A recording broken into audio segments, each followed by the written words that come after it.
Nah, eh, untuk materi yang kemarin yang di minggu pertama, baik itu mulai dari part of speech sampai dengan yang irregular form, ya, bentuk atau benda yang tidak beraturan, ya. Apakah teman-teman ada yang mau ditanyakan atau yang mau memperjelas lagi sebelum kita lanjut ke materi berikutnya? Silakan kalau ada teman-teman.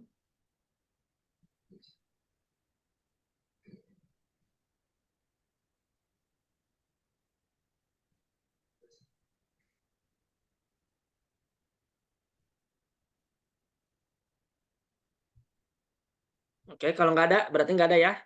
Jadi saya anggap tidak ada, sudah eh, dapat, sudah paham, mulai dari part of speech-nya sampai dengan irregular form-nya ya. Nah, malam hari ini ya kita masuk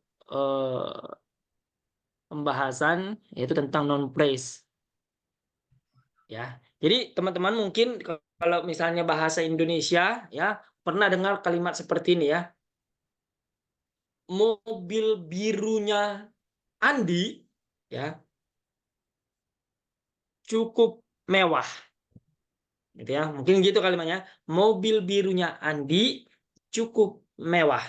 Nah, di dalam grammar bahasa Inggris ya itu termasuk ke dalam yang namanya noun phrase.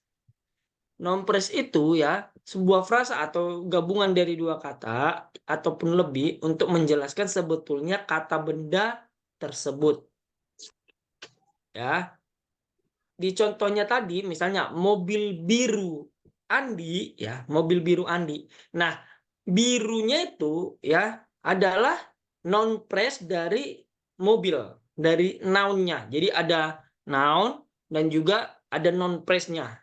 Ya, jadi noun phrase-nya mobil itu adalah biru. Nah, biru itu adalah sebuah kata sifat yang menerangkan tentang si mobil tersebut. Ya, sebetulnya misal dibilang pun mobilnya Andi gitu ya kan. Nah, itu sudah merupakan sebuah kalimat. Ya, sudah subjek ya, ada predikat, ada objeknya gitu ya. Nah, tetapi di dalam grammar bahasa Inggris ada yang disebut dengan noun phrase di mana ada kata yang ditambahkan ke dalam noun yang akan menjelaskan justru menjelaskan atau menerangkan atau memperjelas dari si kata benda tersebut. Kalau tadi contohnya adalah mobil biru, berarti mobilnya Andi itu yang sedang dibicarakan, yang sedang diomongkan adalah mobil yang berwarna biru. Ya. Oke, sampai sini ya bisa ya? Ya. Nah, kemudian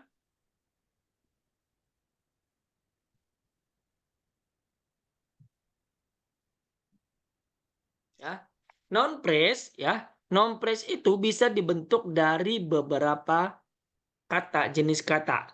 Ya, tadi kan contohnya kalau untuk yang mobil biru itu blue car gitu kan. Misalnya Bukan. I have a blue car in my garage. Ya. Atau uh, I have a new blue car in my home. A new blue car. Nah, a new blue car itu non phrase. Sudah ada new, blue dan car. Ya, jadi terdiri atas beberapa kata tetapi memperjelas dari si katanya si kata benda tersebut.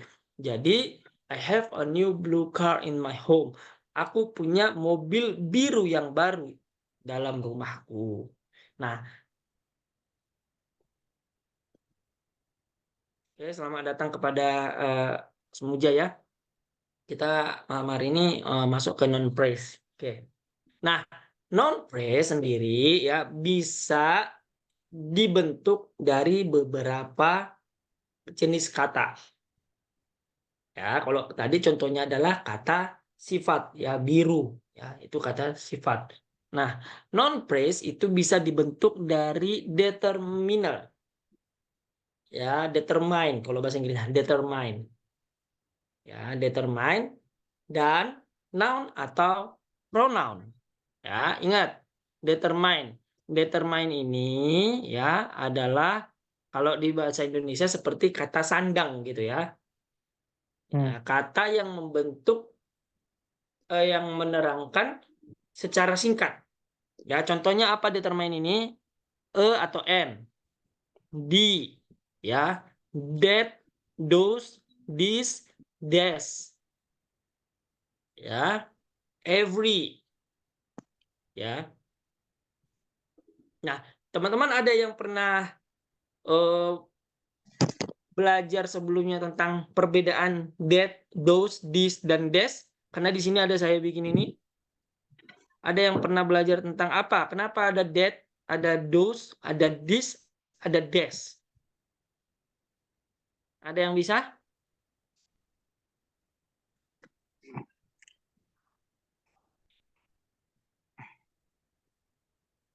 Halo teman-teman? Rekan-rekan semua gimana? Ada yang bisa memberikan keterangan sedikit apa itu that, this, des, dan those? Kenapa dia dibedakan? That sama this itu buat yang singular, terus those sama this tuh plural ya, Coach. Oke, kalau dari Nova tadi bilangnya that dan this itu untuk yang singular, those dan des untuk yang plural. Ya, itu dari sisi noun-nya ya, dari sisi kemajemukannya. Oke, benar. Nah, satu lagi itu dari sisi ininya. Nah, tetapi pengertiannya sendiri kalau that itu adalah untuk menunjuk benda yang jauh, ya. Kalau this itu menunjuk benda yang dekat. Jadi that itu untuk menunjukkan sesuatu yang jauh tetapi singular seperti yang dibilang Mbak Nova tadi ya berarti satu. Nah, tetapi kalau those itu menunjuk benda yang jauh dari jangkauan kita tetapi dia jamak, bisa dua atau lebih. Kemudian kalau this ya itu menunjuk benda yang dekat yang bisa masih kita jangkau dan singular, dan des itu untuk menunjuk benda yang dekat ya tetapi dia lebih dari satu ya. Kalau kita bicara book, one book berarti kita pakai that book atau this book. Tetapi kalau kita berbicara tentang misalnya books ya, berarti kita bilang those books atau these books ya. Teman-teman ya. Itu dia determiner ya. Determiner itu bisa berupa kata sandang seperti a atau n, bisa berupa kata penunjuk seperti that, this, those, this ya, bisa berupa the ya. The itu adalah menunjukkan noun atau menunjukkan benda yang sudah diketahui berapa atau bagaimana keadaan benda tersebut ya. Kemudian bisa memakai every ya. Ya, ataupun bisa menggunakan pronoun. Pronoun itu contohnya his, her, ya, ya, him, my, ya. Tapi nanti untuk pronoun, ya kita ada pembahasan di minggu berikut, minggu depan ya. Kita akan membahas lebih lengkap tentang pronoun. Nah, kemudian bisa juga dengan menggunakan such, each, few, ya. Nah, jadi determiner dan juga noun atau pronoun bisa dijadikan sebagai noun phrase untuk ya satu kalimat yang di dalamnya terdapat juga noun. Contoh ya, her phone goes off. Ya. Her phone goes off. Ya, subjek daripada kalimat ini ya, subjeknya tetap ada di phone, teman-teman ya. Ini dia subjeknya. Ya, bukan her-nya. Paham ya teman-teman ya? Her phone goes off artinya ponselnya padam atau mati ya. Kalau habis baterai biasanya kan gitu kan ya, mati tiba-tiba gitu ya. Nah, ponselnya mati ya. Nah, her di sini sebagai noun phrase bukan sebagai subjek. Subjek tetap adalah phone dan her adalah sebagai noun phrase. Noun phrase berupa determiner ya. Determiner her, subjeknya phone, dan keterangannya adalah goes off ya. Ini adalah komplimennya atau predikatnya. Oke, sampai sini paham teman-teman ya? Ada yang mau ditanyakan sampai yang contoh yang satu?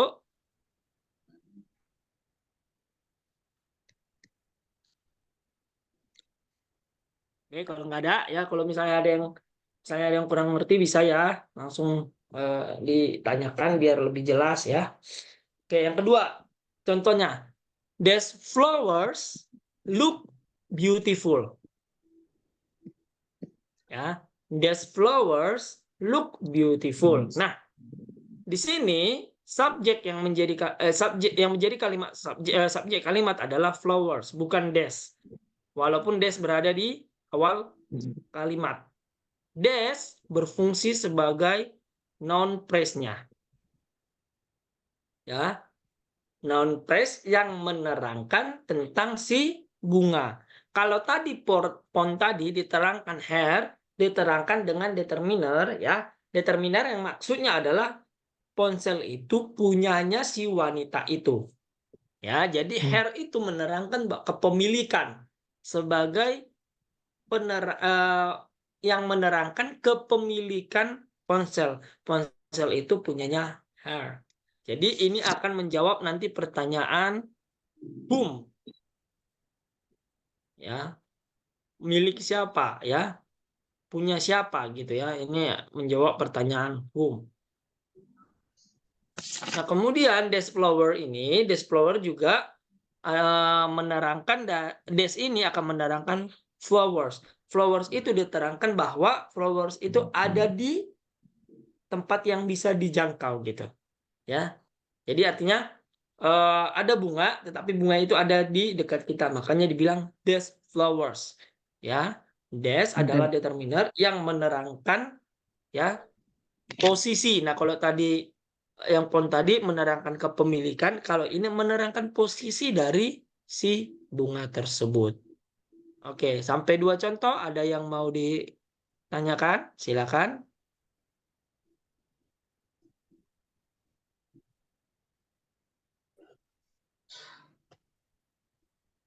Ada? Lanjut? Lanjut ya. Oke. Non phrase kedua. Ya. Non phrase kedua dibentuk bisa dari adverb. Ya. Adverb di sini contoh ini hanya contoh ya, nanti teman-teman cari lagi contoh-contoh adverb ya dalam grammar bahasa Inggris apa saja gitu. Ini malam hari ini dikasih contoh seperti to, very, dan so. Ya. Jadi adverb juga bisa membentuk noun phrase dalam sebuah kalimat. Contohnya ya, Lola has a very big shoes. Nah, ingat shoes ini bukan berarti dia shoes ini seperti yang kita pelajari kemarin, ini adalah irregular noun ya. Jadi dia shoes-nya itu satu paket gitu. Bukan shoes jadi kalau dia satu jadi shoe gitu, enggak ya.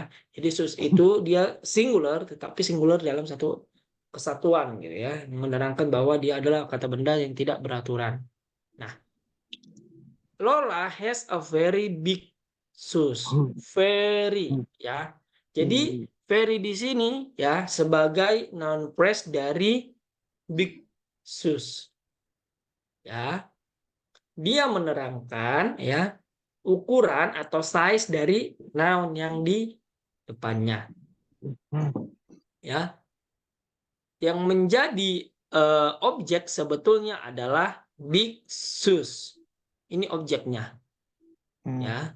Tetapi ada kata-kata very ini yang akan menjadi noun phrase-nya. Jadi di dalam kalimat itu ya noun phrase itu bisa menerangkan subjek ataupun menerangkan objek tergantung dari kalimatnya. Oke. Kemudian contoh kedua, don't come too late this night. Jangan terlalu terlambat ya malam hari ini ya. Jangan lambat banget datangnya gitu maksudnya. Kalaupun telatnya jangan kebangetan gitu maksudnya. Don't come too late this night. Ya. Nah, di sini to itu adalah noun phrase dari kata kerja late atau terlambat. Ya. Jadi to itu akan menerangkan sebagai adverb yang menerangkan keterlambatannya si subjek yang disebutkan yang tidak disebutkan di situ. Ya, di situ tidak ada subjeknya, langsung predikat dan komplimen ya. Tetapi di dalam kalimat itu ya, misal ini kan kalimatnya belum utuh, kalau dipanjangkan bisa saja dikatakan I have told you don't come too late this night. Ya, jadi late ini ya sebagai objeknya, sebagai predikatnya, sorry, dan ini adalah non phrase-nya to ya, yang menerangkan tingkat atau derajat dari kata late tersebut. Nah, terlambat itu kan bisa saja terlambat sedikit. Nah, sangat terlambat. Nah, jadi yang dijelaskan di sini itu sudah sangat terlambat, ya. Itu late yang dimaksud di sini, terlambatnya dalam kalimat itu dia sudah sangat terlambat, ya, gitu, ya. Kemudian non phrase bisa juga dibentuk dari adjektif, ya. Dan ini yang paling memang kebanyakan di dalam satu kalimat dan paling memang gampang untuk dilihat. Adjektif itu kita bisa sebutkan beautiful, handsome, hot, tall, large, wonderful, apalagi expensive, cheap, ya. Ya, jadi banyak adjektif yang bisa dipakai sebagai noun phrase untuk menerangkan suatu benda. Ya, kita mungkin pernah dengar kata-kata, wow, you have so beautiful eyes, gitu ya. Wah, kamu sungguh punya mata yang indah, gitu ya. Nah, beautiful itu di situ bukan sebagai adjektif, tapi dia sebagai noun phrase. Ya, jangan salah teman-teman ya. Walaupun dia berbentuk adjektif, tetapi ini adalah noun phrase. Ya, beautiful akan berlaku sebagai adjektif ketika nanti dia berdiri secara tunggal. Misalnya, ya, you look beautiful. Ya, I made this drawing beautiful. Ya, itu sebagai adjektif, sebagai kata sifat dari sebuah pekerjaan. Tetapi ketika dia digabungkan di dalam satu kalimat yang berpasangan dengan noun, dia akan menjadi noun phrase. Ya, has a beautiful eyes. Ya, jadi Marina ya punya mata yang indah. Ya, menerangkan sifat dari matanya si Marina yang indah. Beautiful menerangkan dari benda. Beautiful menerangkan sifat dari benda. Beautiful berarti. Ya, menerangkan sifat dari benda. Ya, ada apa kurang jelas siapa tadi? Mas siapa tadi tuh yang ini? Ya, kalau misalnya belum jelas. Jadi beautiful di situ ya menerangkan ya sifat dari eyes-nya. Ya, tetapi ya dia berlaku sebagai noun phrase. Ya, sebagai penerang atau penjelas benda gitulah. Kalau bahasa Indonesianya biar gampang, penjelas bendanya gitu. Penjelas kata bendanya. Ya. Kemudian ada lagi, they went to a very large field yesterday. Ya, nah di sini kita lihat justru di sini ada dua non phrase-nya. Jadi non phrase itu bisa terdiri dari 1, 2, 3 atau berapapun yang bisa digabungkan dalam satu kalimat. Very ya, ini tadi adverb, non phrase sebagai adverb. Ya, large ini non phrase berbentuk adjektif. Ya, jadi field ini atau lapangan ini ya, mereka pergi ke sebuah lapangan yang sangat luas kemarin. Nah, jadi field ini ya, lapangan diterangkan sebagai suatu lapangan yang sangat luas, gitu ya. Jadi noun field diterangkan sebagai satu lapangan yang sangat luas, very large, ya, lapangan yang sangat luas. Ya, jadi ada dua non phrase yang di dalamnya. Oke. Sampai sini, sampai yang ketiga ada yang kurang jelas atau ada yang mau ditanyakan? Ya, tadi determine, kemudian adverb, kemudian adjective. Yang membentuk non phrase. Ada yang mau ditanyakan atau yang kurang jelas? Silakan.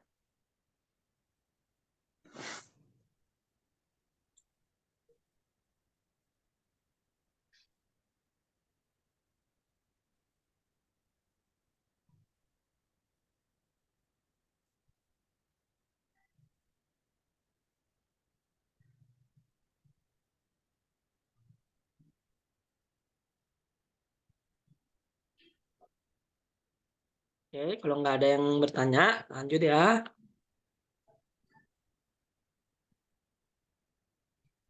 Oke.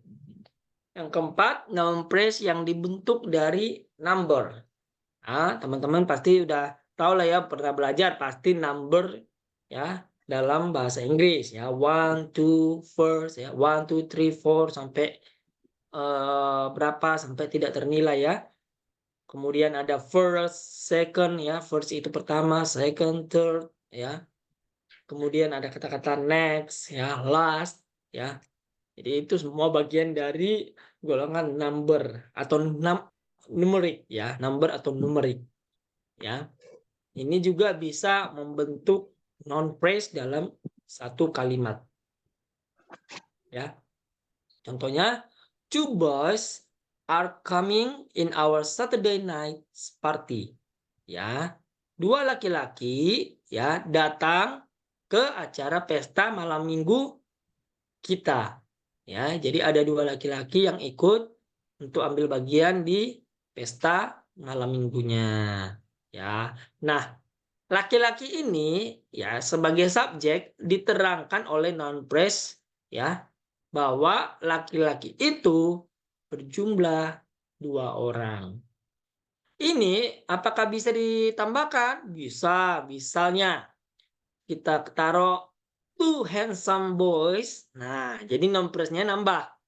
Noun phrase number yaitu 2 handsome. Ya. Dari adjektifnya 2 handsome boys are coming. Apakah bisa ditambah lagi? Bisa. 2 ya. 2 handsome and tall boys ya. Ganteng dan tinggi ya. Ya udah 2 ganteng tinggi ya. Jadi makanya dibilang tadi noun phrase itu bisa terdiri dari 1, 2 atau 3 ya.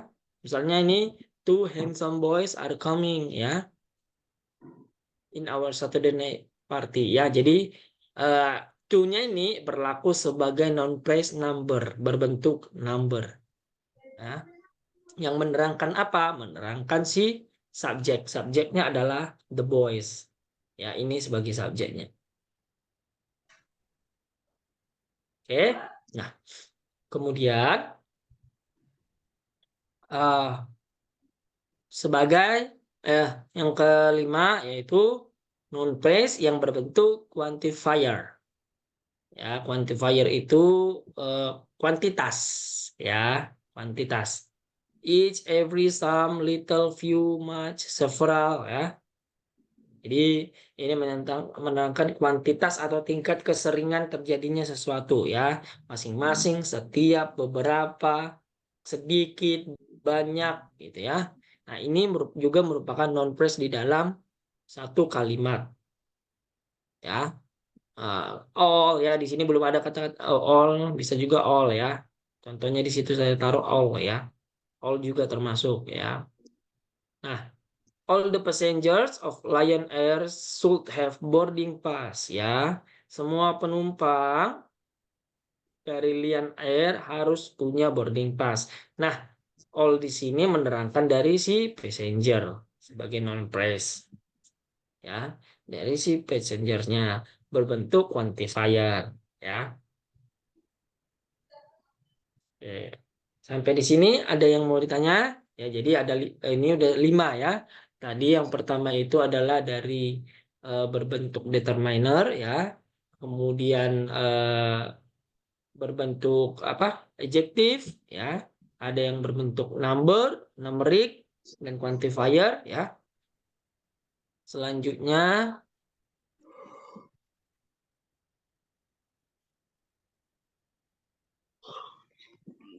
oke ya, itu dia tentang noun phrase ya. Sebelum kita masuk ke compound noun, kira-kira ada yang perlu di ini lagi tentang noun phrase ini sebelum kita masuk ke compound noun? Mana? Kalau ada yang mau tanya, nggak usah ragu-ragu ya, boleh. Sesi tanya jawab ya, silakan.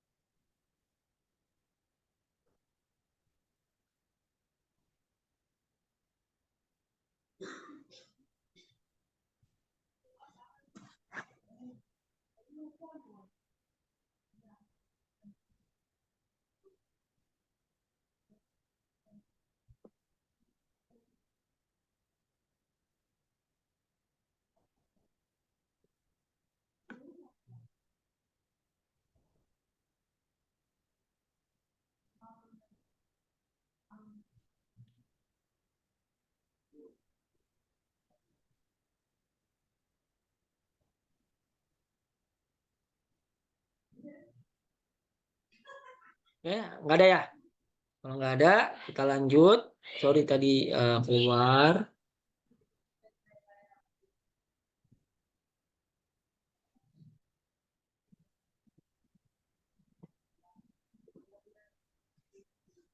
Oke, next ya. Kita masuk ke compound noun. Nah, kalau tadi non phrase ya, non phrase itu adalah gabungan dari 1, 2 atau 3 kata, baik itu sifat, numerik, number, determiner yang menerangkan atau memperjelas tentang benda itu. Ya, misalnya dia blue car, ya, handsome boys, two girls, ya, all passengers, ya. Tapi dia menerangkan atau memperjelas tentang benda tersebut. Nah, bedanya kalau compound noun ya, compound noun ini terdiri dari dua buah kata benda atau lebih, ya, di mana nanti dia akan membentuk makna atau arti baru. Ya, teman-teman pasti pernah dengar ya, contohnya ada kata-kata seperti breakfast. Ya, pasti dong ya. Jangan lupa ya kita nanti breakfast gitu ya. Pasti ada bilang gitu kan breakfast gitu ya. Jadi sekarang itu breakfast itu kok udah diartikan sebagai kayak bahasa Indonesia gitu ya. Padahal itu dari bahasa Inggris gitu. Tapi sekarang udah kayak umum breakfast gitu ya. Nah, compound noun ini ya compound noun is defined as a noun that is made up of two or more different words. Ya. Create new meaning. Ya, membentuk arti yang baru. Ya. Jadi compound noun itu adalah gabungan dari dua kata atau lebih, tetapi dia membentuk arti baru. Bukan menerangkan tentang benda yang ada, tapi justru dia membentuk makna baru dari sebuah kata. Nah, compound noun itu bisa dibentuk dari 3. Yang pertama, close compound noun, open compound noun, dan juga hyphenate. Ya. Close compound noun. Close compound noun adalah compound noun yang dipisahkan, yang jika dipisahkan kata-katanya memiliki arti yang berbeda. Ya, jadi close compound noun ini ada dua kata benda yang digabungkan, penulisannya harus digabung. Ya, ingat ya, close compound noun penulisan harus digabung. Close ya, tertutup, berarti penulisan harus digabung. Ya. Dan jika dipisah dari kata-kata tersebut, akan membentuk makna yang lain atau memiliki makna atau arti yang berbeda. Contoh, friendship. Ya, semua tahu. Friendship itu artinya apa, teman-teman? Teman. Apa? Teman.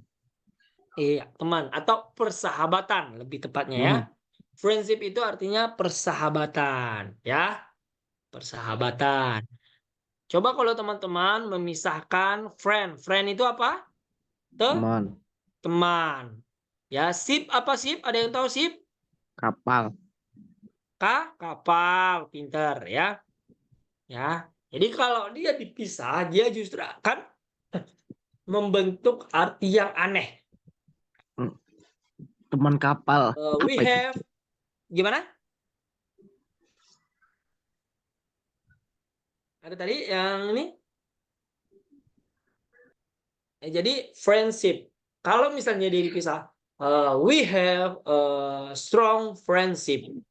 Ya, kita punya persahabatan yang sangat kuat, misalnya. Ya, tetapi kalau dia dipisah, we have a strong friendship.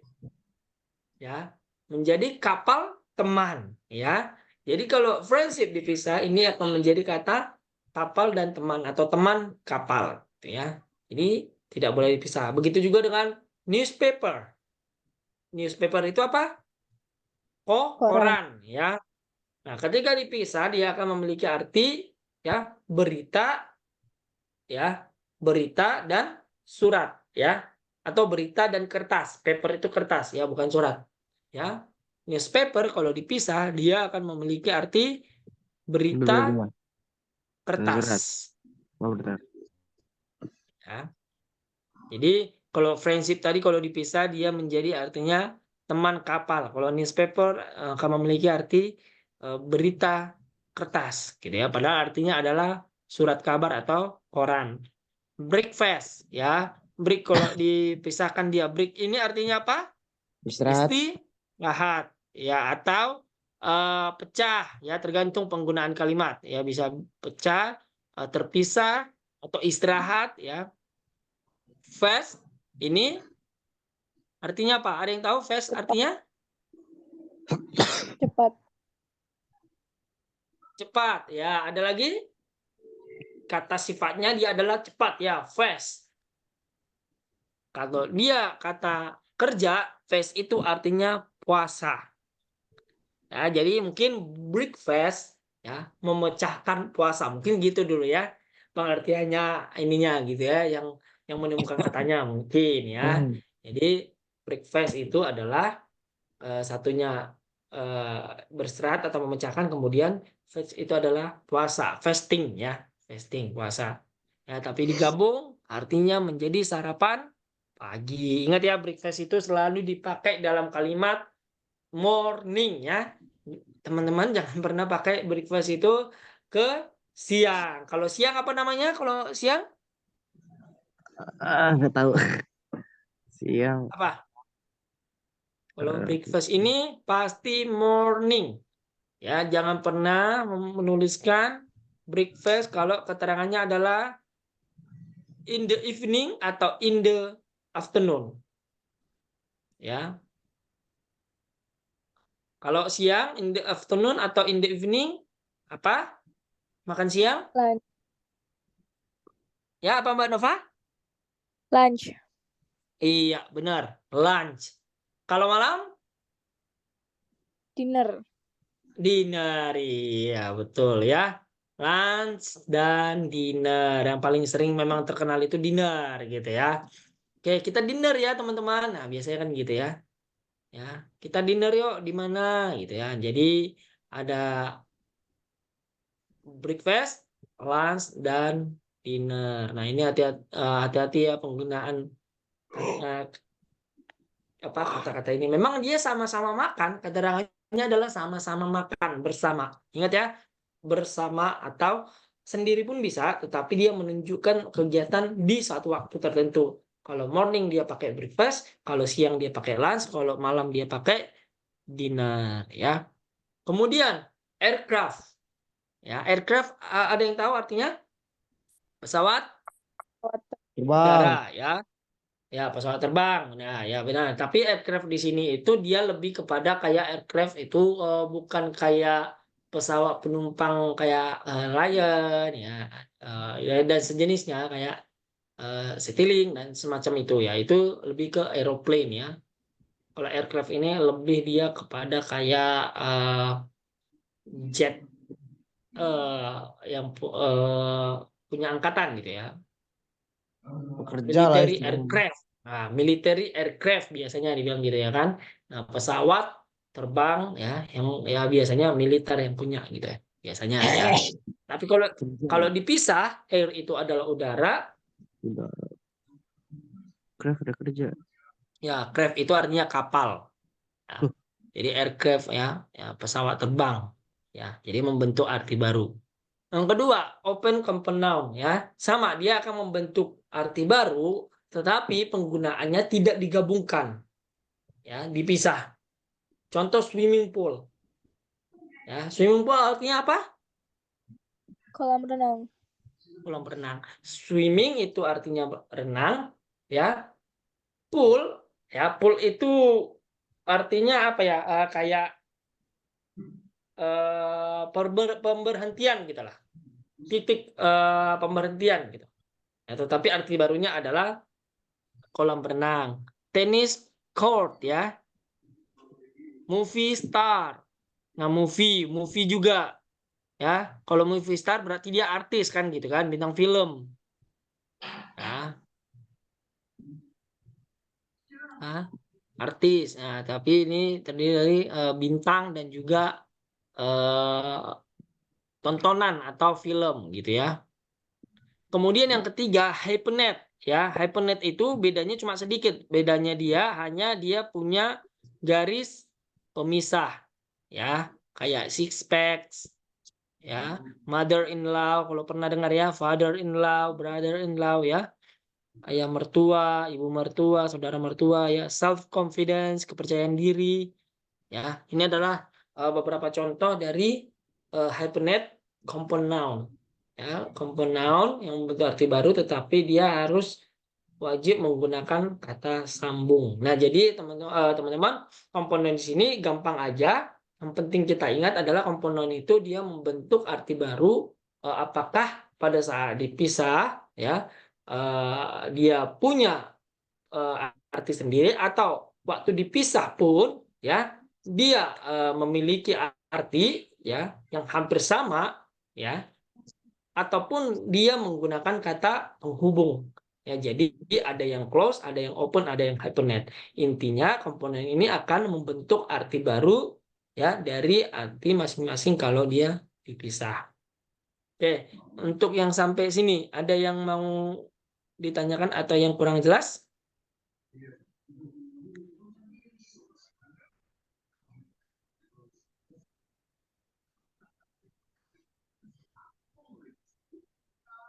Oke, kalau nggak ada, kalau aman semua.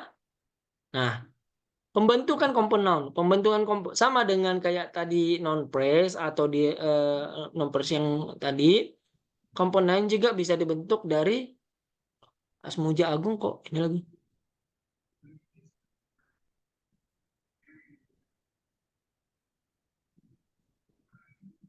Oke, sama dengan non phrase tadi, komponen juga bisa dibentuk. Maaf sebelumnya Mas Asmuja Agung dari tadi belum join ya. Perasaan tadi sudah saya ini admit. Apa keluar ya? Mas Asmuja tadi keluar ya? Tadi ada kok. Keluar coach barusan. Oh, ya, soalnya tadi seingat saya udah saya ini 1, 2, 3, 4, 5. Nah, ini tinggal 5 lagi. Ada yang keluar lagi nih. Oke, mungkin ada yang dalam perjalanan, ada yang gimana ya, yang jelek sinyalnya. Gak apa-apa, nanti bisa dilihat materinya ataupun nanti bisa ditonton ya. Oke, lanjut. Pembentukan komponen ya bisa dibentuk dari noun plus noun. Kata benda dengan gabungan kata benda. Bus stop. bus berhenti gitu ya. Tapi artinya menjadi arti baru yaitu halte bus. Ya, jadi bus stop di sini bukan menerangkan pekerjaan atau predikat dari busnya gitu ya, bahwa bus itu sedang berhenti, enggak. Tetapi bus stop ketika dia digabungkan itu akan menjadi halte bus. Ya, cupboard. Ya, cup itu gelas kecil, cangkir kecil, ya. Board itu papan, tapi kalau digabungkan menjadi lemari. Football, foot kaki, ball bola. Digabungkan menjadi sepak bola. Jadi dia penggabungan antara kata benda dengan kata benda membentuk arti baru. Ya. Kemudian yang kedua, adjective plus noun. Ya. Kata sifat ditambah dengan kata benda. Full moon, bulan purnama. Ya. Blackboard, papan tulis. Ya. Walaupun dalam pengertiannya ya biasanya sih orang udah apa yang conversation biasanya yang conversation ya si pembicara dan juga si pendengar ini pasti sudah tahu kalau dia bilang blackboard walaupun dibilang papan tulis tetapi mereka sudah paham bahwa papan tulis itu adalah warna hitam ya walaupun di sini misalnya tidak ditulis misalnya hitamnya ini papan tulis tapi sudah dalam pengertian itu papan tulis hitam kalau yang putih whiteboard ya.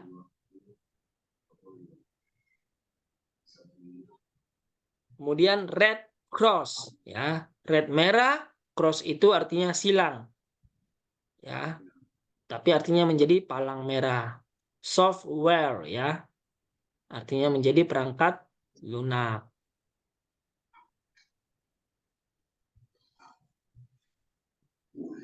Kemudian yang ketiga pembentukannya dari gerund plus noun. Gerund itu adalah kata kerja atau verb yang ditambahkan dengan ing sebagai transitive verb. Ya. Ya. Jadi verb ing ya dia berlaku sebagai transitif nanti kalau dia masuk di dalam pekerjaan swimming, washing, waiting, cleaning ya tetapi ketika dia ditambah dengan noun dalam satu kalimat berarti dia akan menjadi compound noun ya contoh swimming pool ya kolam berenang washing machine ya waiting room ya itu contohnya ya kemudian verb dengan noun. Nah, ini tadi contohnya breakfast ya, itu adalah komponen yang terdiri atas verb dan noun ya. Break water ya, dance floor, backbone ya, back ini belakang, ini tulang ya, tulang belakang ya. Ini dari verb plus noun.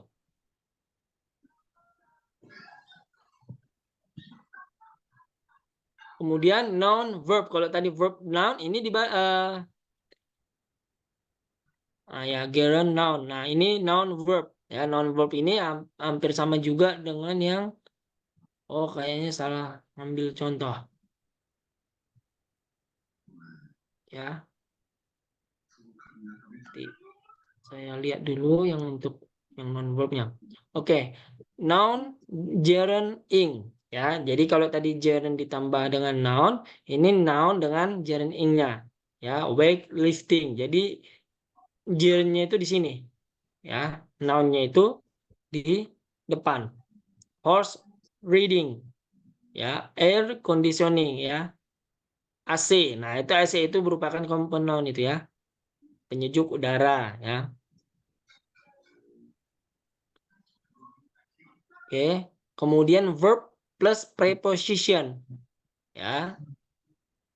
Verb itu kata kerja, preposition ditambah dengan preposition. Preposition itu kata depan bisa in, out ya. In, low, up, back, down ya. Ya. Contohnya kalau dalam persidangan kan ada itu misalnya walk out, oh ya, hakimnya walk out gitu ya. Walk out itu artinya keluar dari persidangan ya, atau mengundurkan diri atau mundur dari suatu kegiatan itu ya. Mother in law ya. Mother ibu, in di dalam, law hukum. Mother ibu di dalam hukum. Nah, artinya kalau arti barunya adalah ibu mertua. Check up. Cek itu memeriksa, up itu ke atas, tapi artinya menjadi pemeriksaan. Oke, kemudian preposition plus noun. Kalau tadi verb preposition, ini preposition atau kata depan tambah dengan noun, under, underworld. Ya, outdoor ya, kita sering dengar tuh outdoor. Kita pesta di mana nih? Oh, outdoor aja atau indoor gitu. Nah, itu adalah compound noun ya. Compound noun di mana preposition digabung dengan noun ya.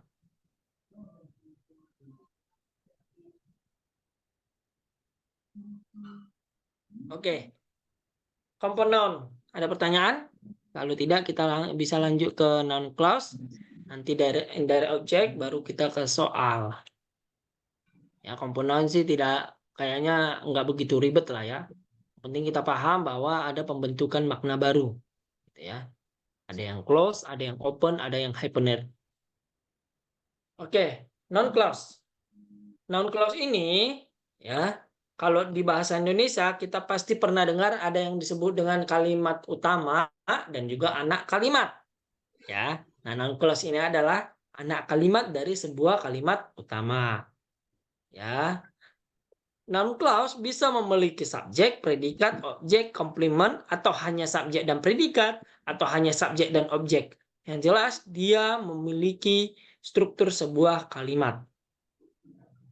Ya, kemudian noun clause ini biasanya diawali dengan 5W dan 1H. What, ya, where, when, why, dan how.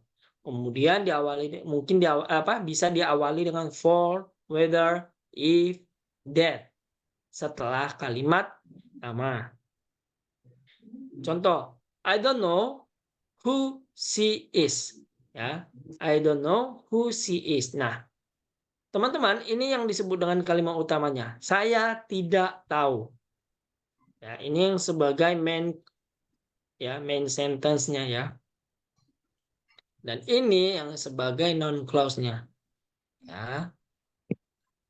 Who she is, teman-teman perlu ingat, biasanya ya, kalau ada kata tanya 5W 1H ya, 5H 1H 5W 1H itu biasanya ya, setelah 5W 1H itu harus ditambah dengan verb atau auxiliary-nya ya kan?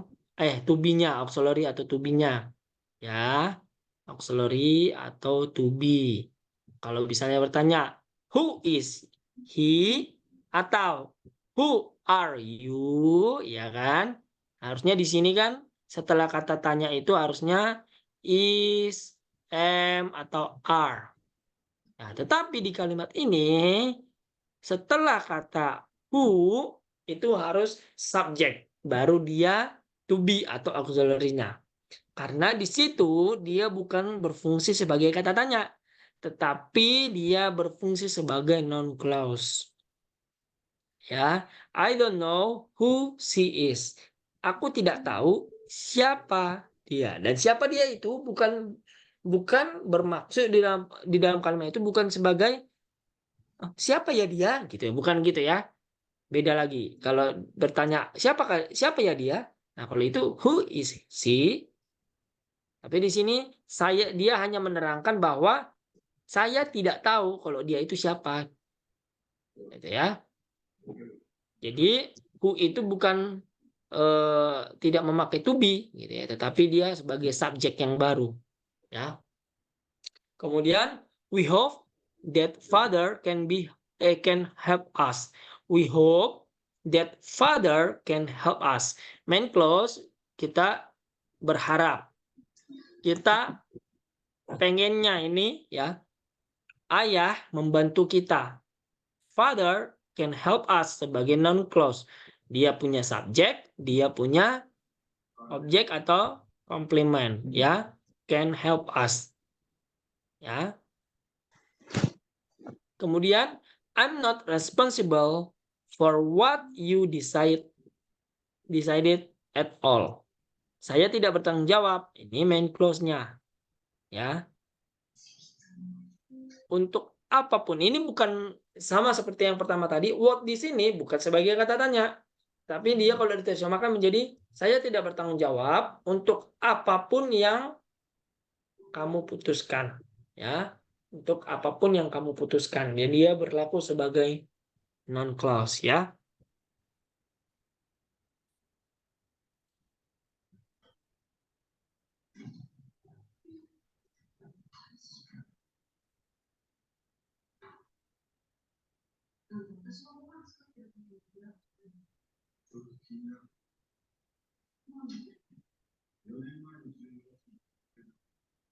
Oke, untuk non clause ada pertanyaan sebelum sampai ke topik terakhir di noun?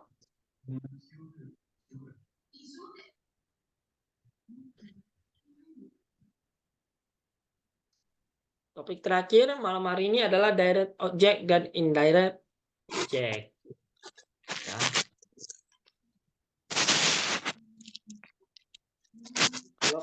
Kalau dalam bahasa Indonesia kita pernah dengar kalimat langsung dan kalimat tidak langsung, ya. Objek langsung, objek tidak langsung.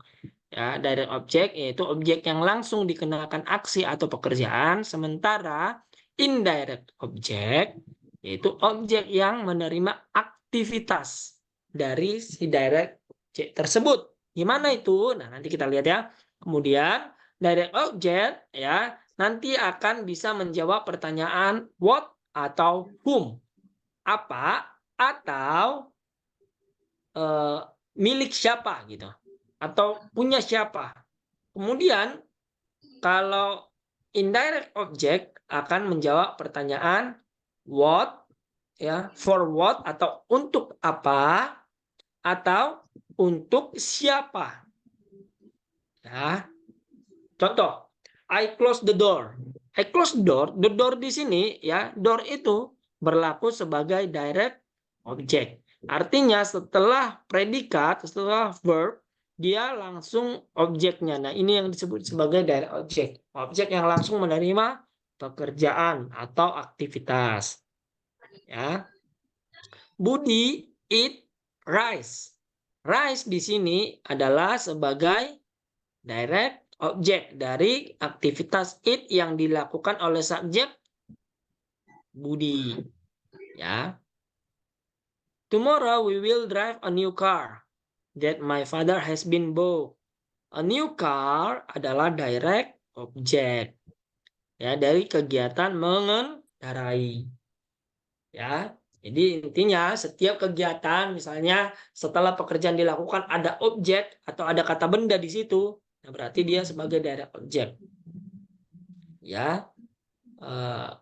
Kemudian indirect object, ya, objek yang menerima aktivitas dari direct object tadi. Contoh, the teacher gave the class some homework. Ya, the teacher gave the class some homework. Nah, teman-teman, di sini ada dua objek, ya. Di sini ada dua benda, the class dan juga homework. Ya, bedanya the class ini adalah indirect object dan homework adalah direct object. Ada yang bisa ngasih penjelasan kenapa the class yang menjadi indirect object dan homeworknya menjadi direct object?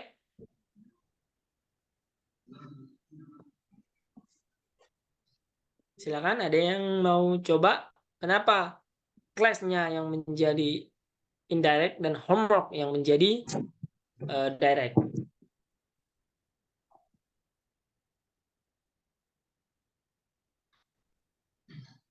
Ada dari teman-teman?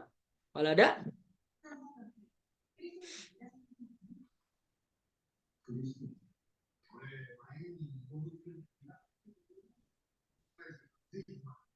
Oke, kalau nggak ada ya.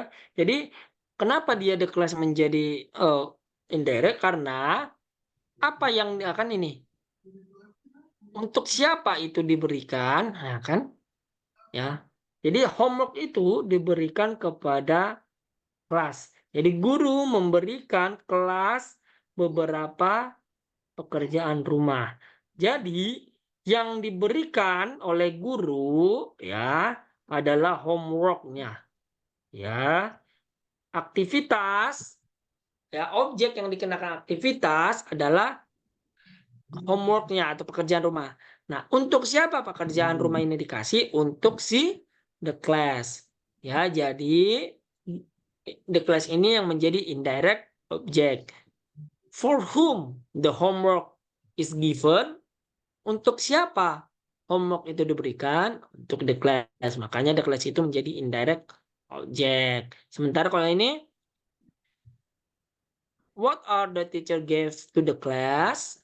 Nah, apa yang diberikan guru kepada kelas? Nah, makanya kalau direct object dia akan menjawab pertanyaan what atau whom, sedangkan indirect akan menjawab pertanyaan for atau to.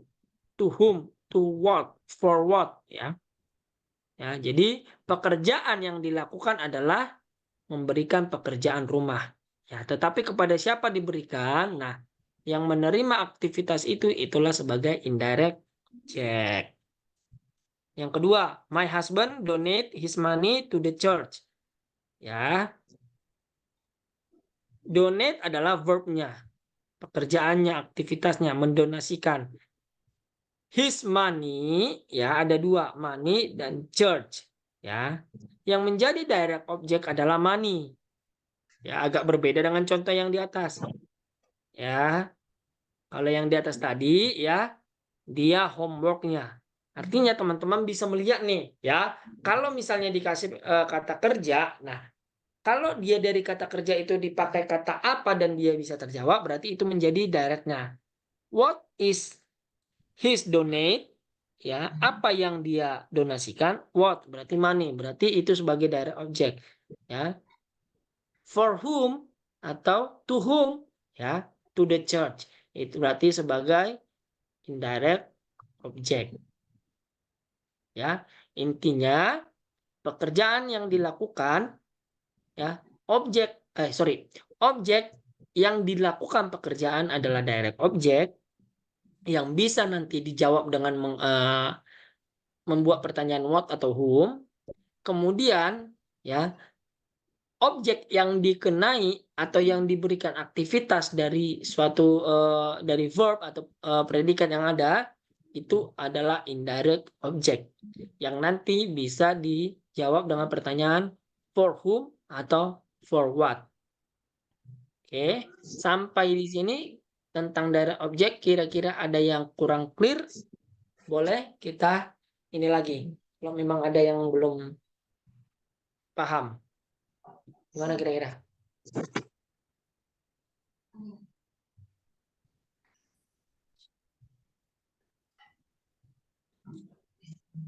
Ada yang mau ditanya tentang direct dan indirect?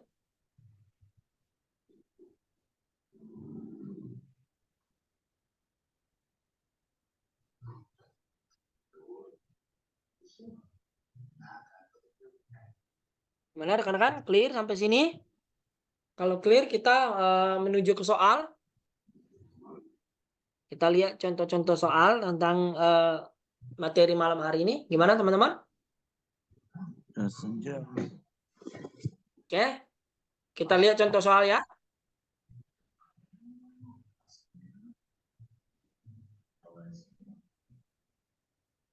Coba.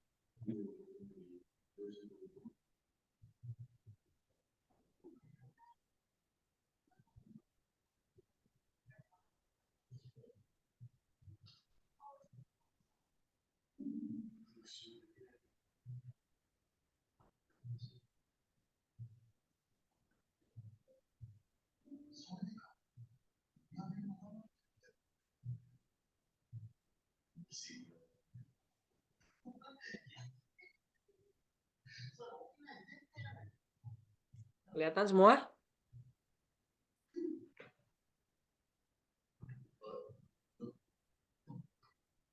Halo? Muncul ya di layar ya?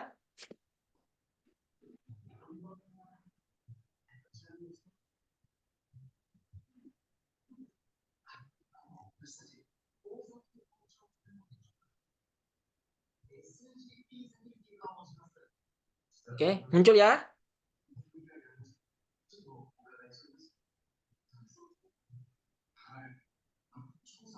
Oke, soal pertama di sini ada kalimat she want to know titik titik titik. Nah, kira-kira teman-teman apa jawabannya ini tentang non clause tadi? Ya, ada yang bisa memberikan jawaban apa yang menjadi jawaban dari kalimat ini atau kalimat selanjutnya? She want to know, dia mau tahu titik titik titik. Jawabannya itu adalah dia mau tahu ya apakah saya sudah melamar untuk beasiswa. Ya, sama jawabannya, tetapi dalam bentuk yang berbeda. Nah, kira-kira yang menjadi non clause-nya apa nih? Ada yang mau jawab? Mbak Nova? Kira-kira apa yang menjadi jawaban?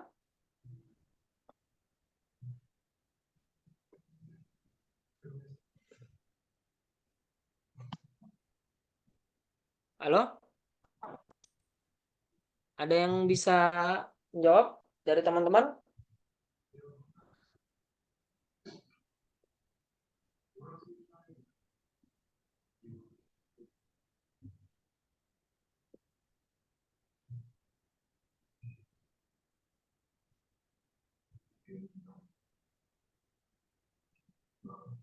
Oke, kalau misalnya tanya aja lah ya. Kalau misalnya saya tanya ke Mas Ferdian, ada di situ Mas Ferdian? Ya, ini nggak muncul ininya orangnya. Ada Mas coach. Ferdian, apakah ada di sana? Ada. Oke, ya. Boleh. Kira-kira kalau Mas Ferdian ketemu soal seperti ini tentang non clause, she want to know, ya, apa lanjutan dari kalimat ini? Jawabannya sama semuanya itu. Artinya sama. Apakah saya sudah melamar untuk beasiswa? Cuma kalimat yang menjadi non clause-nya itu strukturnya seperti apa? Kira-kira kalau Mas Ferdian apa jawabnya? Bentar coach. Ya, nggak jelas? Gimana? Sebentar coach.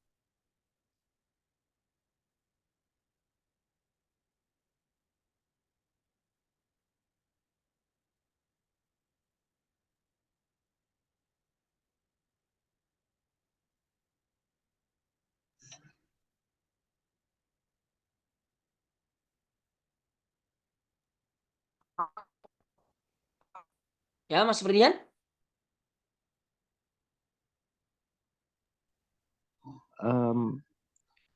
Yang B coach. Yang B ya. Oke, good ya. Benar. Jadi jawabannya adalah yang B. Sorry. Sorry. Saya ini.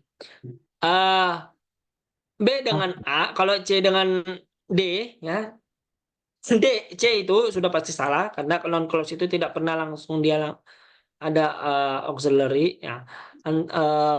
Kalau D salah karena dia kalau non clause, ingat tadi ya, non clause berarti dia harus ada penggunaan if, what, ya, whether, who, why, ya. Nah di sini yang ada if-nya hanya ada A dengan B, ya. Nah tadi Mas Ferdian bilang if had I, ya. Nah perlu rumusnya lagi bahwa setelah main clause itu rumusnya adalah subject atau if tadi ya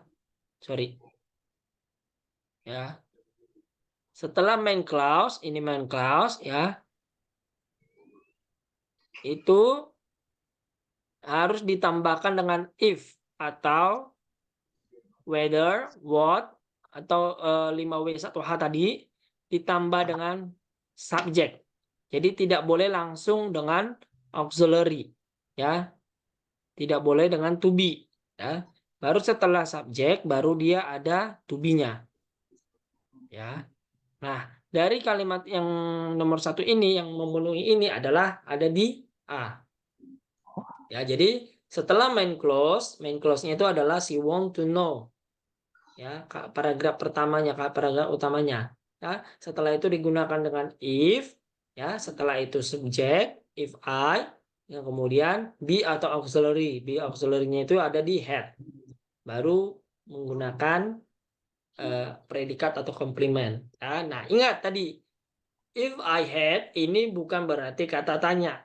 Ya, dia mau tahu apakah saya ya sudah melamar untuk beasiswa. Tetapi if I had bukan berfungsi sebagai kalimat tanya.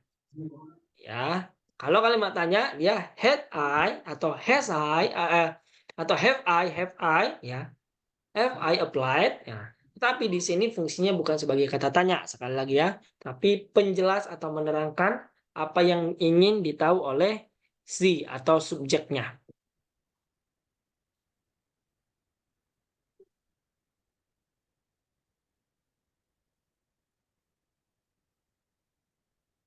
Oke, jadi jawabannya adalah A ya.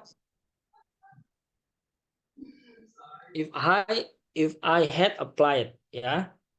Jadi jawaban pertama adalah if I had applied. Yang kedua, di sini sama juga non clause ya. I predict ya. Nah, ingat setelah main clause harus ada tadi ya. That, if, what ya. Kemudian ditambah dengan subjek dan kemudian dengan predikatnya. Jadi yang memenuhi untuk yang rumus tadi, nah kira-kira teman-teman? Yang B ya. Ya, I predict that ya she will be able to make decisions. Ya. Saya memperkirakan dia akan mampu untuk membuat keputusan. Ya, jadi setelah I predict, setelah main clause ya, ada kata that, kemudian dilanjut dengan subjek. Tidak boleh langsung dengan modal atau to be-nya atau auxiliary-nya. Ya, harus subjek dulu baru dengan modal atau to be. Ya. Kemudian nomor 3, we wonder.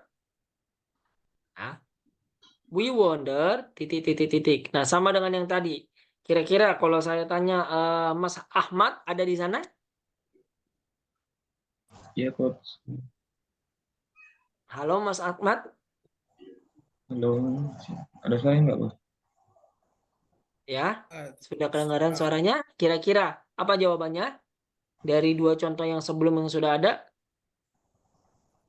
Yang A, Coach. Ya? A. A. Oke, kata Mas Ahmad A. Oke, Mas Hengki. Hengki Satria, kira-kira apa? yang emangnya Coach. Ya? A Yang juga? Coach. Oke. Kalau Mbak Nova? Dengar nggak suara saya Mbak Nova? Dengar, Coach. Oke. Apa jawabannya? Tadi udah 2 orang menjawab A.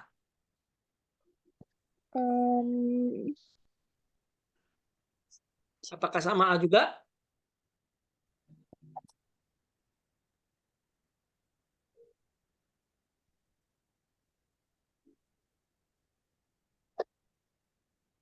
B, Coach. B. Ya. Jadi yang benar adalah B ya. Ya. Kami meragukan apakah dia bekerja di Rumah Sakit Philadelphia. Tetapi ingat rumus yang tadi ya. Setelah main clause teman-teman ya. Ini adalah main clause-nya, kalimat utama. Itu harus langsung ditambah dengan if atau that-nya. Oke ya, di sini ada if. Kemudian itu ditambah langsung dengan subjek ya, tidak boleh langsung dengan to be atau modal atau auxiliary ya. Does itu kan modal itu kan, to be ya, is, am, are, was, were, have, had, has itu kan auxiliary semua, modal semua itu ya. Jadi harus langsung dengan subjek ya. Kemudian baru ditambah dengan to be ataupun auxiliary-nya.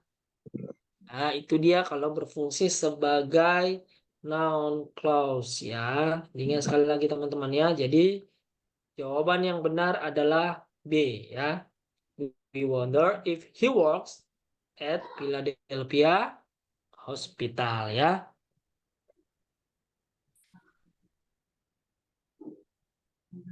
Oke, thank you ya.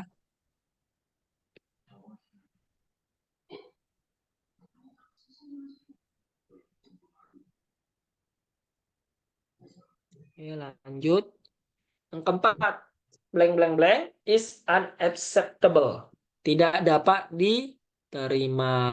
Nah, kalau ini noun clause-nya ada di Belakang. depan ya. Ya, jadi apa yang mereka lakukan di ruangan ya tidak dapat diterima.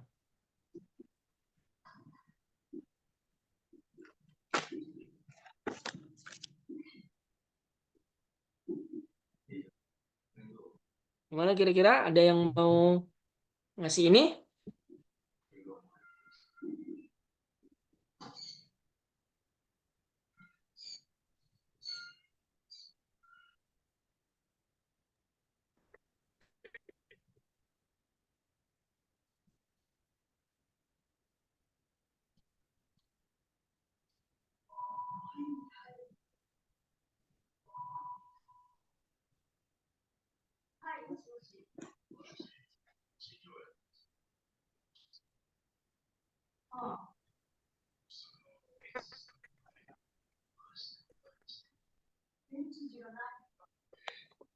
Oke. Jadi dari ini tadi ya, di sini kan ada kata-kata what ya. Tetapi sekali lagi what di sini bukan berfungsi sebagai kalimat tanya. Tetapi dia seperti ini. Apa yang mereka lakukan di ruangan kelas ya? Apa yang mereka lakukan di ruangan kelas tidak dapat diterima. Jadi what they do Itu yang atas ya, kan itu. what they do in classroom is unacceptable. What they do ya. Jadi coba lihat yang paling mendekati what they do. Berarti kalau ini udah salah, yang C-nya nah what they do that in the classroom. Nah, di sini ada sentence yang salah karena setelah do tidak boleh langsung that-nya ya. Jadi what they do. Nah, tapi ada kata-kata always. Jadi ditambahkan apa yang selalu mereka lakukan. Jadi apa yang selalu mereka lakukan di ruangan kelas ya tidak dapat diterima. Jadi subjek ya sama kayak tadi what baru subjek baru dia ke auxiliary atau to be-nya. What they always do in the classroom is unacceptable. Ya, jadi jawabannya D. Tadi belum. Oke. Nomor 5. Titik is awesome.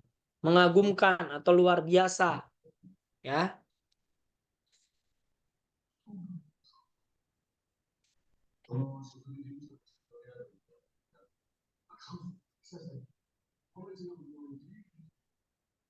Ada yang bisa kira-kira? Tadi yang belum nanya ya, Mas Asmuja Agung yang tadi sempat keluar. Kira-kira apa jawaban nomor 5 ini? Titik luar biasa atau mengagumkan.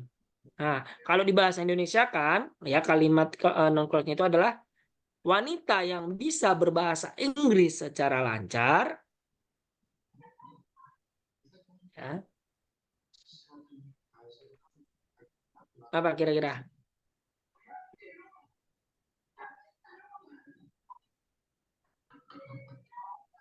Gimana? Mas Asmuja nggak kedengeran?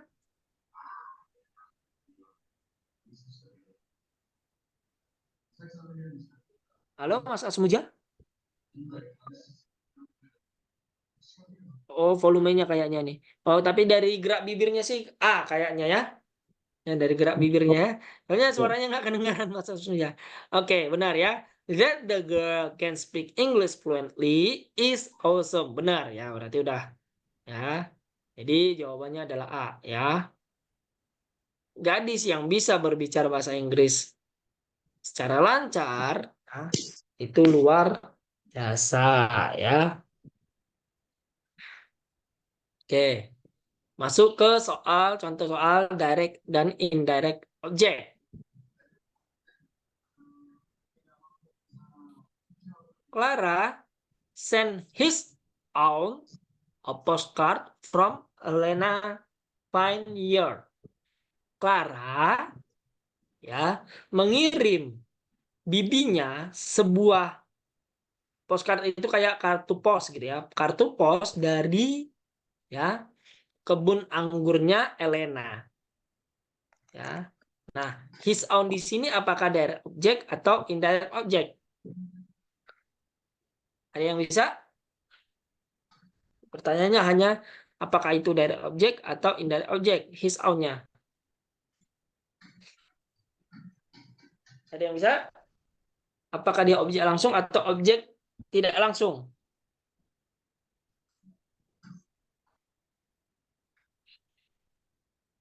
Yang dikirim apa? Yang menerima aktivitas kiriman itu siapa? Nah, itu aja bedanya. Apa yang dikirim Clara, teman-teman? Surat Apa yang dikirim Clara di kalimat ini? postcard. Pos? Postcard. Postcard. Postcard. Ya, oke. Postcard. Jawab. Oh, tadi Mas Asmunya jawab dia. Oh ya udah. Oke lah. Nggak kedengaran tadi. Oke. Yang dikirim adalah postcard. Otomatis kalau dia jawabannya, kalau dia pertanyaannya apa, berarti itu adalah direct object. Nah, di sini yang ditanya adalah his own. Kalau postcardnya direct object, berarti his own-nya adalah indirect object ya. Oke. The college award my sister a full scholarship.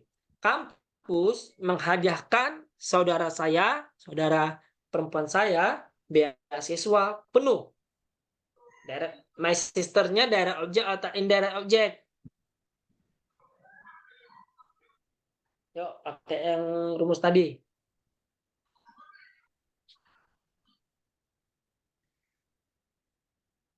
B nggak sih? Ada yang mau ini? Direct atau indirect?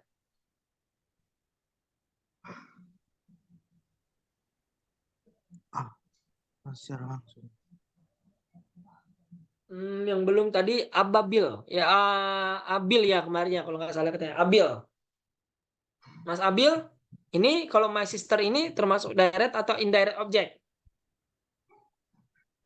Direct object. Ya? Indirect object. Direct object, kata Mas Abil. Ada yang berpendapat lain atau sama? Wah, ada lagi nggak? Mbak. Kalau direct object itu pertanyaan yang bisa dipakai untuk direct object adalah pertanyaan apa. Nah, apa yang dihadiahkan oleh kampus? Full beasiswa. Beasiswa. Ini sebagai direct object. Nah, kepada siapa? Nah, to whom atau for whom itu baru indirect object. For whom scholarship itu diberikan? Kepada siapa diberikan? Kepada my sister. Kalau dia menjawab pertanyaan for whom atau to whom, itu menjadi indirect object ya. Nah, direct objeknya adalah full scholarship ya. Yang menjadi objek langsung dari kampus adalah full scholarship, tetapi yang dikenakan atau yang menerima full scholarship adalah my sister. Oke.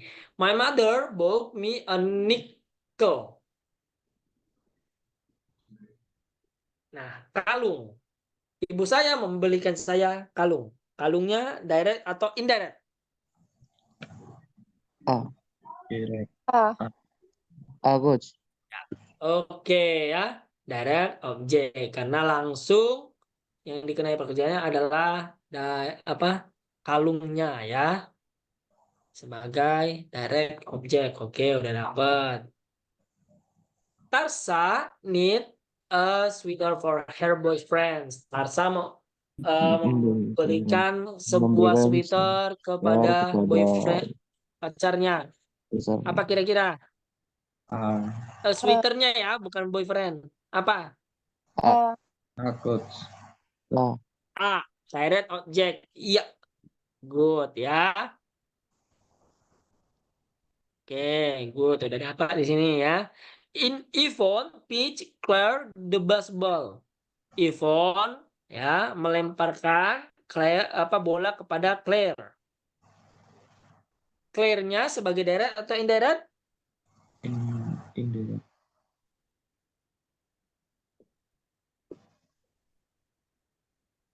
Claire-nya berfungsi sebagai B. B ya, indirect object. Oke, good ya. Ya, karena dia yang menerima baseball-nya. Ya, Claire-nya itu adalah penerima dari objek langsung yaitu baseball. Oke, compound noun. Contohnya, BlackBerry. BlackBerry itu komponen yang terdiri dari apa? Kan tadi ada beberapa tuh, ada noun plus noun, adjective noun, verb noun, noun verb. Kalau BlackBerry kira-kira coba kalau Noun. dipisah black dengan berry. Black itu adalah kata Sifat. Sifat. kata sifat ya. Berarti dia adjective plus noun ya. Noun. Berarti nomor 11 ini adalah B juga. Ya. Nomor 12, upper class.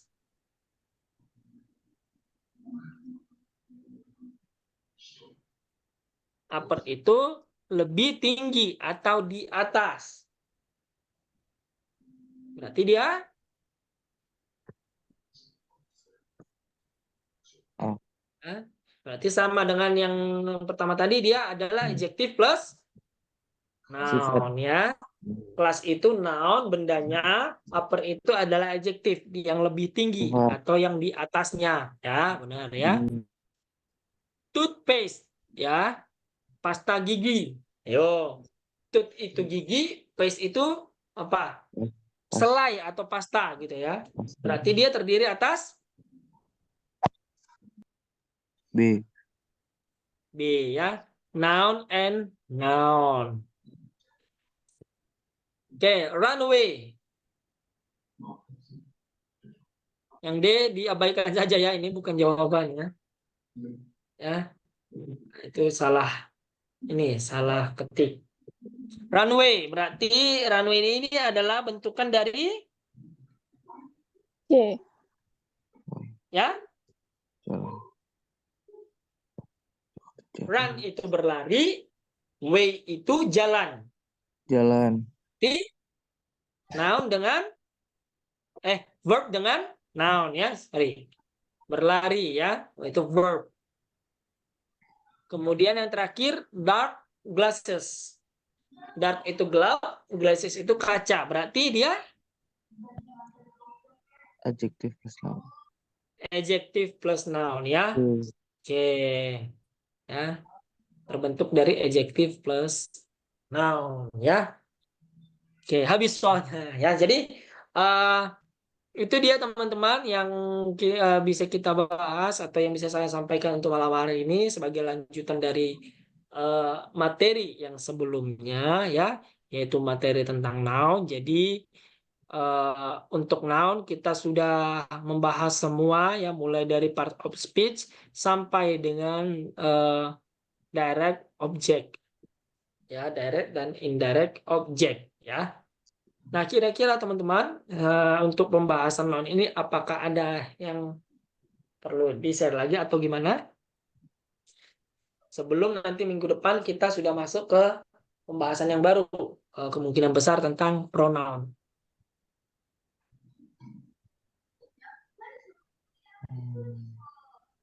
Ada? Nggak ada ya? Aman ya? Clear? Nah, nanti misalnya kalau di minggu depan kita mau masuk, nanti kita kan ya seperti tadi, saya akan kasih waktu ya sekitar 5 menit 10 menit. Kalau misalnya ada yang belum clear di pembahasan yang sebelumnya, boleh saya kasih waktu, nanti kita bisa bahas bersama ya sebelum masuk materi yang baru. Oke, ada lagi pertanyaan? Nanti materi ini seperti kemarin saya kirim di grup ya untuk teman-teman. Oke, ada pertanyaan? Any question for this night?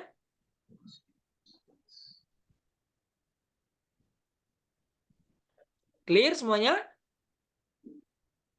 Clear?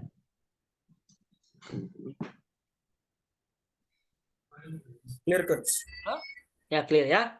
Oke. Nah, jadi kalau sudah clear tentang materi norm, mulai dari yang kemarin partial of speech sampai dengan sekarang tentang direct object, terima kasih, thank you for attention ya untuk materi hari ini. Terima kasih untuk semangatnya, terima kasih untuk partisipasinya, thank you for cooperation, teman-teman untuk jawaban dan juga respon-responnya ya. Mungkin ada juga yang terganggu misalnya sinyal dan juga ada segala macam ya. Sampai ketemu nanti kita di minggu depan untuk pembahasan yang baru ya, subjek yang baru yaitu tentang pronoun. Nah, kalau memang tidak ada lagi yang dibahas atau dipertanyakan, boleh kita sudahi ya. Berarti sampai di sini dulu pertemuan ini. Nah, sampai di sini kelasnya. Terima kasih teman-teman semua. Selamat malam. Assalamualaikum warahmatullahi wabarakatuh. Thank you semua. Bisa untuk leave. Thank you.